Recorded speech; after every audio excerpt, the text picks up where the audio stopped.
The story of Bob Dylan's tuna sandwich. Why didn't you accept half of Bob Dylan's tuna sandwich when he offered it to you? Has a lot to do with green fingernails.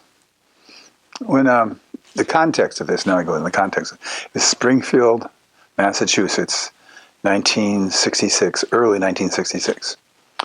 My girlfriend and I were going to a concert, and I'd seen Dylan at Newport and other places, and there's always a pretty good crowd, so we figured, we got to get there early. Well, we got there about 3 hours early, and there was nobody there. It was freezing cold. I think it was February. And the custodian let us in the building, and we sat in this room, I guess it would be the green room, in this auditorium, the War Memorial Auditorium in Springfield. And didn't have much to do, just sitting there. All they had was a Wall Street Journal. It's the first and probably last time I ever read the Wall Street Journal. And after about 20 minutes, the door opens, and there's Bob Dylan with his manager and his guitar and a few other things. And he just said, "Hey, how you doing?" And I said, "He's my idol. Do I call him Mr. Dylan? Do I call him Bob?" I just said, "Fine." Folded the Wall Street Journal, got that out of the way, image. Not that Bob cared about it. I refer to him as Bob from now on. And his manager asked me where he could get a cup of coffee. And I really didn't know. But a friend of mine told me once that whenever you're in a city and someone says to you, "Where can I get a cup of coffee?" you tell them, go down 2 blocks, turn left, and there's coffee there. Of course, in most cities, they'll get coffee way before they get 2 blocks and turn left. Yeah. So his manager went out the door, and Bob started unwrapping this sandwich. And it was a tuna fish salad sandwich. And the tuna was coming like through his fingers, and his fingers were, let us say, charitably not hygienic. Yeah. His fingernails were all kind of greenish tint to them. And he held it up to me. "You want a tuna?" And I said, That sounds like a song lyric. "You can tuna fish." Anyway, so I said, "No, thanks. No, thanks." And it's okay, and he started chomping on it. Well, within a few minutes, his manager came back and said, "Hey, there was a place just a block down." And he got a cup of coffee for me and my girlfriend and for Bob and himself. And it was just a little picnic there. And then he said, "Well, we got to test the sound." So he invited us to go out and listen. Dylan invited us to go out and listen, see if the sound was okay. Mm-hmm. And I try to act nonchalant, like I do this all the time. Yeah, so I go, sound checks constantly. Yeah, and so he was singing a song called "She Belongs to Me," which it's on his Bring It All Back Home album, which had just recently come out. And the lyric is, "She's got everything she needs. She's an artist, and she don't look back." And it's a long song. Halfway through, they said, we got the sound, Bob. It's okay." And then he got down on one knee, held his guitar up like a troubadour, and sang to my girlfriend. Finished the whole song. And I said to her, "You're coming home with me." Look at his fingernails. So we went back in, and he excused himself and went up to this sort of loft thing above us and started playing. And he was playing nothing but Chuck Berry tunes on acoustic guitar. He must have played Memphis for like 20 minutes. And then it was time for the show, and we were allowed to go back to our seats. And the funny thing was that we didn't have the best seats. We had seats sort of back in the hall. But we had to walk right straight through the hall, and people kept saying, "They know Dylan. They know Dylan." People love to reminisce about Woodstock, even the people who weren't there. Especially the people who weren't there. Yeah, especially those people. Yeah. What was it like?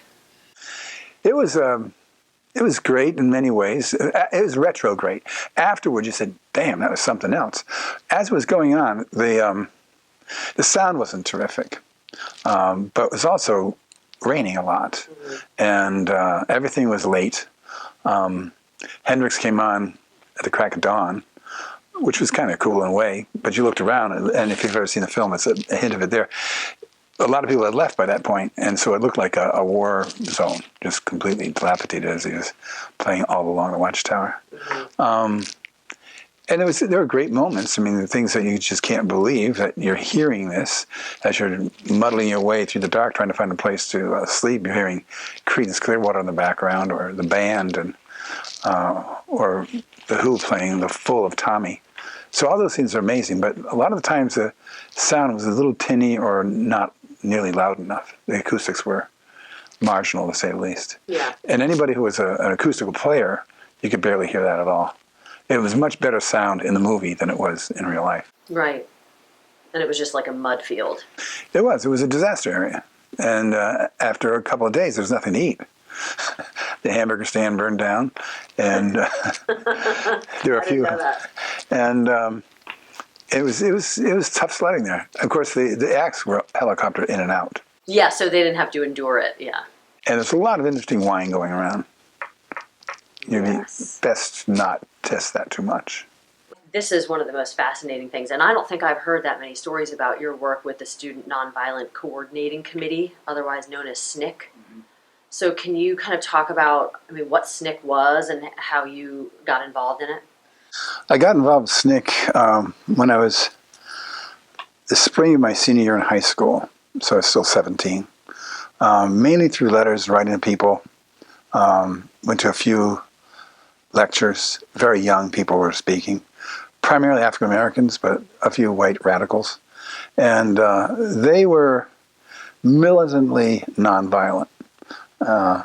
And they believed that, in all the things that King said, but their voices were perhaps more shrill. There was an earnestness behind it all. That when you're 17, it sounded terrific. And I made some friends, and they're the ones who, when I was at St. Anselm's, contacted me and said, we need help registering voters in Alabama. And, in the middle of my first semester in college, second semester in college. And took off a few weeks.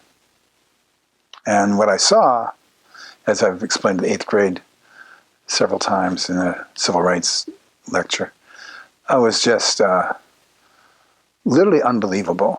So it's been 48 years of teaching total, I think, and 35 at Tower Hill. Yeah.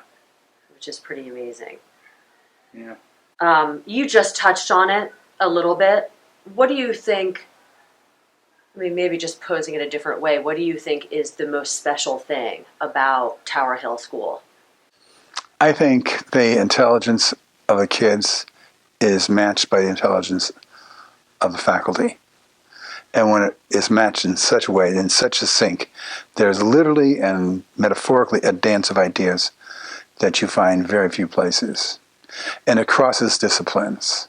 So it's not unusual to go through the art room and hearing someone talk about Dostoevsky to their art teacher, or talking about postmodernism, seeing in different forms, seeing it in art, seeing it in literature, seeing it in music.